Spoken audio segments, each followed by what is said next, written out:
Shalom, selamat pagi. Hari ini, Senin 23 Juni 2025. Bacaan Alkitab terdapat pada Roma 12 ayat 9-16 dan Kisah Para Rasul 9 ayat 19b sampai 31.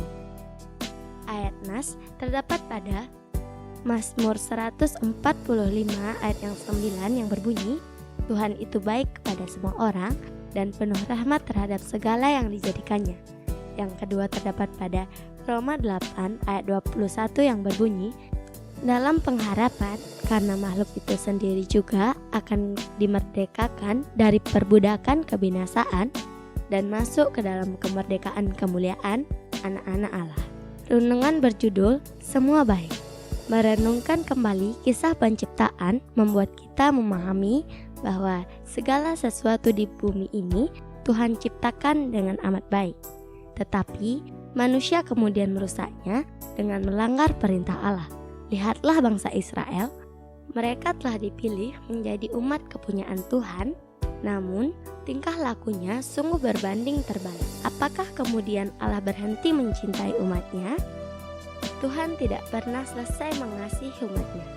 Malah kasih-Nya meluas tidak hanya kepada bangsa Israel saja. Pernyataan pemazmur bahwa Tuhan itu baik kepada semua orang sungguh merupakan pengakuan iman yang luar biasa.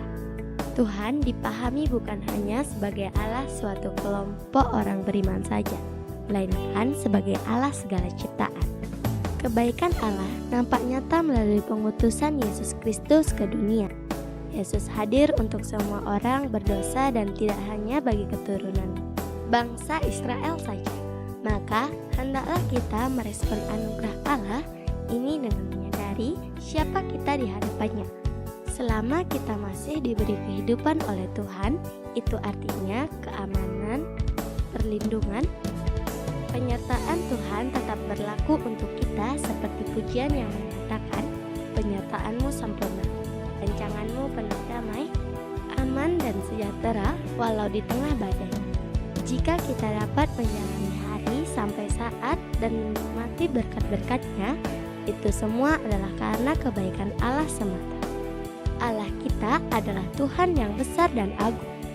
Ia tidak akan membiarkan tatanan yang telah dibuatnya dengan amat baik dirusak oleh dosa. Maka lihatlah, sampai saat ini pun tangannya masih menjangkau, meraih, dan menolong setiap ciptaannya. Kuasa kasih Allah tidak pernah berhenti mencari umat yang dikasihinya.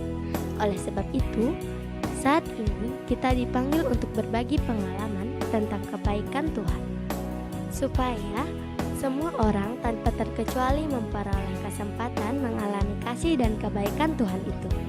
Oleh Pendeta Ninyoman Ayu Suryanti Ninghati. Doa, terima kasih Tuhan, kami masih bisa menikmati kebaikan-Mu sampai saat ini. Jadikanlah hidup kami alat di tangan-Mu untuk menjangkau yang lain. Amin. Saya Tia, Widya Asih Singaraja, salam bumi bersukacita dalam damai sejahtera. Terima kasih.